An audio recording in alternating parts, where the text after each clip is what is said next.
Bienvenue sur la chaîne du Petit Soldat. Aujourd'hui, on va faire le résumé de TBT9, l'émission d'Hanouna.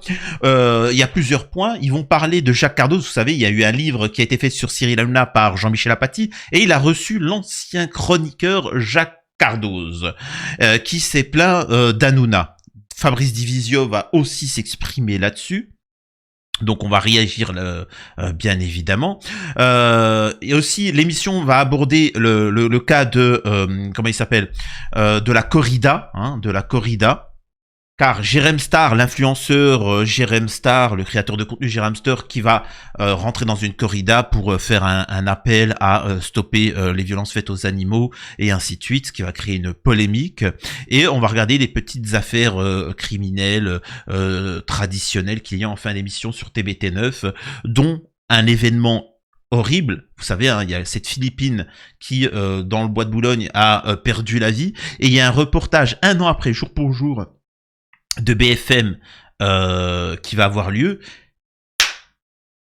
Et comme par hasard, une femme se fait agresser par un homme en direct comme ça. Donc pour ma part, je vous le dirai, ce n'est pas un hasard, c'est qu'il y a énormément de femmes qui se font abuser, violenter par des hommes. C'est pas un pur hasard, c'est juste que depuis très longtemps on ferme les yeux. Donc on va aborder tous ces sujets-là, toutes ces thématiques. Juste avant, je vous invite fortement à vous abonner pour soutenir la chaîne, partager, liker et voilà. Donc on va pouvoir démarrer. Donc comme je vous l'avais dit, Jacques Cardoz, ce chroniqueur qui travaillait avec Complément d'Enquête, était venu chez Hanouna en tant que chroniqueur. Comment vous dire ça? Il était nauséabond. C'était quelqu'un qui expliquait qu'il ne fallait pas cracher dans la soupe. Louis Boyard, avec l'affaire Louis Boyard, il faut pas cracher sur la soupe, etc. Et pourtant là, c'est ce qu'il est en train de faire. Il est en train de se plaindre auprès de l'émission qu'il aurait été utilisé, soi-disant, alors qu'il n'a pas été utilisé. Il a été, comme dans toutes les émissions d'Hanouna, TBT9 ou TPMP, il y a des chroniqueurs et en fonction de s'ils sont bons ou mauvais, eh ben, il y en a qui partent, qui restent, il y en a qui reviennent, ça dépend, il y a des périodes. Mais apparemment, le mec se rêvait d'une grande carrière, etc. Moi, ce qui me dérange chez Jacques Cardoz, n'en déplaise à certains, je vous le dis après. Donc, on va d'abord écouter ça. Beaucoup en plus. Ouais. Mais alors déjà, c'est pas moi qui l'ai appelé Jacques Cardoz pour lui dire de venir. Alors je vous dis la vérité, j'ai jamais pensé à Jacques Cardoz au départ. J'ai pas pensé que Jacques Cardoz voulait faire touche pas à mon poste. Donc, vous imaginez bien que je vais pas penser à appeler Jacques Cardoz. Franchement, c'est pas un nom qui m'est venu à l'esprit. Je vous dis franchement. Et c'est lui qui m'a contacté sur Insta à l'époque. Pour me dire est-ce qu'on peut se rencontrer. On s'est rencontrés. Il m'a dit moi, je me verrais bien. J'ai dit bah pourquoi pas. On va tenter le truc.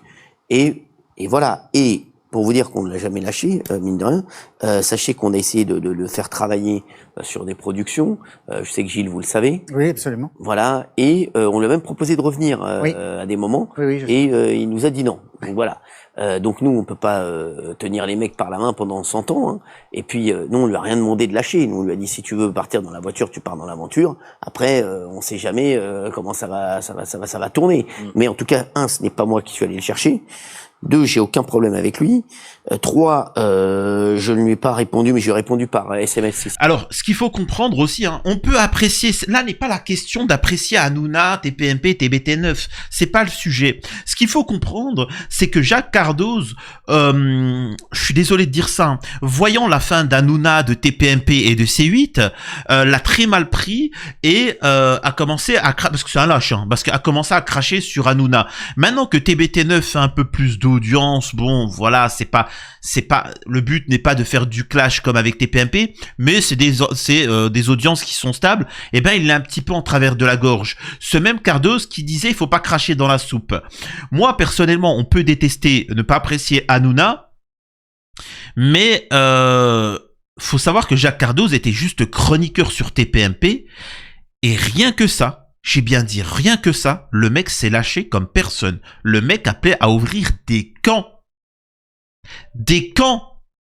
Oui, des camps, la Guantanamo. T'enfermes toutes les personnes, pas de jugement. Toi, ta gueule, elle me plaît pas, tu vas dans le camp. Je crois même que, après, même certains vont dire, oui, mais le terme camp, il dit, oui, bon, des centres, tu vois. Donc, il faut savoir que on a beau critiquer Hanouna à gauche, mais le mec à droite qui est en train de se victimiser, quand même. Alors, imaginez-vous, demain, il fait de la politique, il devient ministre. Vous imaginez? Il est juste devenu chroniqueur sur TPMP, le mec, il était déjà parti très loin, tu vois. Donc c'est de l'hypocrisie totale. Et c'est pour ça que j'apprécie pas l'intervention de Fabrice Divisio là-dessus, où il dit je tombe là-dessus après avoir eu à l'instant une longue discussion téléphonique avec Jacques Cardoz, et je crois devoir corriger quelque peu une de mes premières réactions. Il m'a raconté l'historique de sa relation avec Hanouna, mais finalement avec la production en général. Et comment ne pas y retrouver le trait commun à tous les hommes honnêtes, la confiance. Il a été confiant envers les promesses d'un homme et d'un groupe et avait sans doute oublié que celles-ci n'engagent que ceux qui les croient, hélas.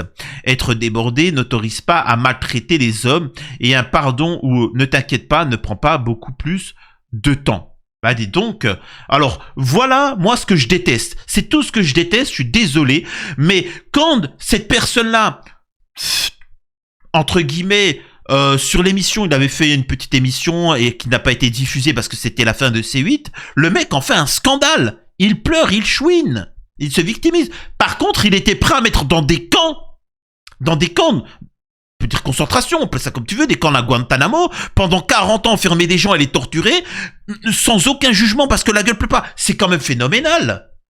C'est quand même fou cette histoire. On peut vous retrouver la séquence, mais c'est pas utile. Je suis pour une prison à la Guantanamo, etc. Donc c'est vraiment quelqu'un qui est dégueulasse. Je suis désolé de vous le dire ça. Hein. Enfin bon, on écoute la suite. Si. J'ai répondu par SMS, bien sûr. Donc il a les SMS et mon directeur général l'a appelé pour voir ce qu'on pouvait faire pour lui. Donc il raconte des bêtises. Et 4, les mecs, moi c'est voilà, moi je suis pas son père, hein, excusez-moi, hein, mais voilà. Après il dit pas de mal de l'émission ni de nous tous. Ah si, arrête, d'une certaine manière, je suis désolé, je suis en train de prendre la défense d'Hanouna, quoi, c'est phénoménal. Je suis en train de devenir un défenseur de Hanouna.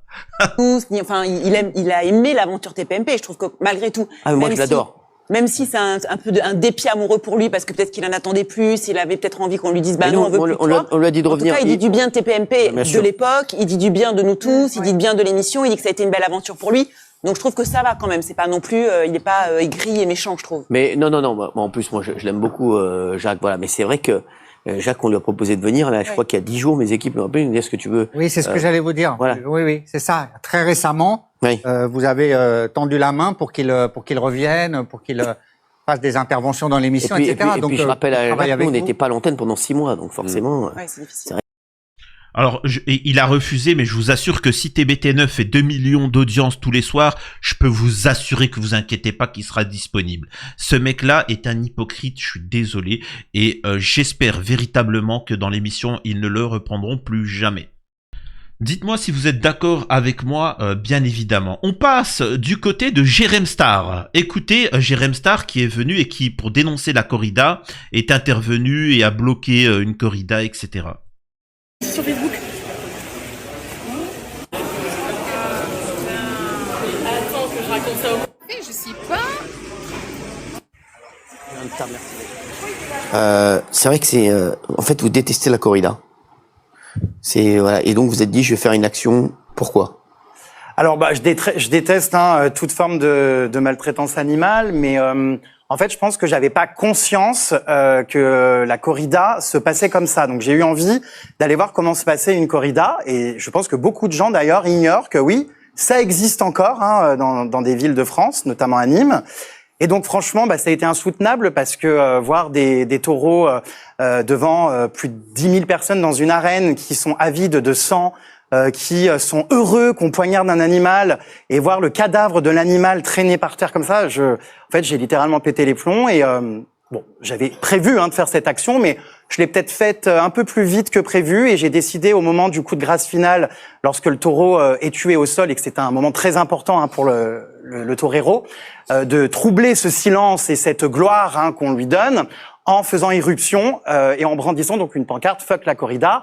Finalement, fuck quoi? Fuck Ces reliques du Moyen-Âge, cette violence qui existe encore aujourd'hui, je ne comprends pas comment il est possible de torturer en public des animaux avec des blaireaux dans une tribune qui applaudissent et qui se délectent de ça. Alors, je suis désolé, hein, je vais peut-être choquer. Je crois qu'il est végétarien, si je me trompe pas. Moi, je vais vous dire tout de suite. Moi, ils disent viandard. J'aime pas. J'aime bien manger de la viande. Vraiment, j'aime bien manger de la viande. Là-dessus, je serai jamais végétarien. Je vous le dis. Mais je précise une chose. Je trouve ça ignoble, la corrida, d'utiliser un animal pour le torturer pour le spectacle. Je suis pas d'accord. Tu peux me dire ce que tu veux. Je mange des animaux, voilà. Il y a une raison. Mais si c'est juste pour le divertissement, je suis contre. Et même, je serais même beaucoup plus loin. Je suis même contre les zoos. Je suis pour les réserves. Voilà, dans des réserves naturelles très grandes, vraiment, où après tu peux faire des circuits en voiture avec des professionnels pour voir les animaux dans leur milieu naturel, mais je suis désolé, même les zoos, pour moi, je suis pour interdire. Je suis même pour interdire l'accès aux animaux domestiques de compagnie pour une bonne partie des Français. Je pense que c'est pas tout le monde qui pourrait avoir accès à ça. Il faudrait un permis. Il faudrait un permis pour pouvoir avoir un animal, un chat, un chien, etc. Parce que quand on voit que certains cas sociaux ont des animaux de compagnie, mais en fait ils sont maltraités et ainsi de suite, c'est problématique. Donc la corrida encore plus. Je suis désolé, peut-être certains vont me dire comme dans l'émission, oui mais c'est culturel, c'est ceci, c'est cela. Je sais pas. Moi je suis pas d'accord. Je suis pas d'accord là-dessus. Vous me dites en commentaire vous votre positionnement, mais voilà. Et dans l'émission, ils ont tous défendu la corrida. Et ce qui a un peu énervé Jérém Star, qui essaye de débattre là-dessus. Voilà, c'est juste un positionnement. Ils essayent d'avoir un positionnement de droite. Ça n'a pas de sens en fait. Sur l'émission, c'est une émission d'hypocrite, je trouve. Hein. Ouais. Vous allez pas me dire que ça les touche pas. Est-ce que si on faisait ça avec leurs animaux, ils seraient en train d'applaudir? Est-ce que si tu étais espagnol, tu aurais le même raisonnement? Évidemment, j'en ai rien à foutre. Attends, il faut savoir que dans chaque pays a ses massacres. La France, c'est le foie gras. Le foie gras, tu peux pas en importer au Danemark, au Royaume-Uni, aux États-Unis, c'est interdit. Et ben nous on le fait. Il y a des pays que ça dégoûte. Est-ce qu'on arrête? Non. Il y a des pays que ça dégoûte, c'est espagnol, c'est leur manière de faire, ça a 2 siècles, tu n'as pas à le juger, on n'est pas mieux avec notre mais bien sûr que si, je le juge. On n'est pas mieux. Il y a en Inde, il y a la vache sacrée, il y a le chien en Chine. Tu ne peux pas refaire le monde et dire, nous en France, tout ça va. Ah ben, bien sûr que si, je vais même ouvrir un référendum. Si. Je vais me battre, je vais me démerder, j'ai envie de continuer le combat. Et là, tu me parles d'animaux de foie gras, c'est horrible, je suis le premier à trouver ça abominable. Mais évidemment, mais le foie gras, pour l'instant, c'est pas comme si on me disait en France, il y a quelques villes qui l'ont interdit, machin. En France, il y a énormément de villes qui ont interdit la corrida et grâce à un arrêté préfectoral qui contourne le code pénal, étrangement, à Nîmes ou ailleurs, massacrer un animal en public n'est plus passible de poursuite alors que ça l'est partout ailleurs. Eh ben, commence à t'attaquer au premier problème en France. Là, en France, la cruauté animale, c'est le foie gras de canard. On les J'ai cru qu'il allait parler de l'islam. J'ai tellement l'habitude sur cette émission. Mais en fait, le foie gras, encore une fois, en fait, c'est le gavage. Pour ceux qui ne savent pas, pour ceux qui nous regardent de l'étranger, en France, beaucoup mangent du foie gras. Pour les étrangers, faut que vous compreniez que pour avoir mangé du foie gras, tu dois prendre des oies, tout ce que tu veux. Et en fait, c'est une torture. Hein. C'est-à-dire que tu prends un tuyau, tu dois les gaver. Hein, ça s'appelle le gavage. C'est-à-dire que tu le prends, tu lui ouvres la bouche et ils lui remplissent de nourriture jusqu'à la gorge. Hein, c'est vraiment ignoble, hein, c'est ignoble à voir. Et en fait, le mec, il est gavé, il peut même plus bouger. Et en fait, c'est pour ça que le foie il pourrit, enfin pourrit, c'est pas le bon terme. Il grossit anormalement. Hein, c'est pas normal d'avoir un foie comme ça. Et c'est ce qu'on appelle le foie gras. Hein, donc voilà.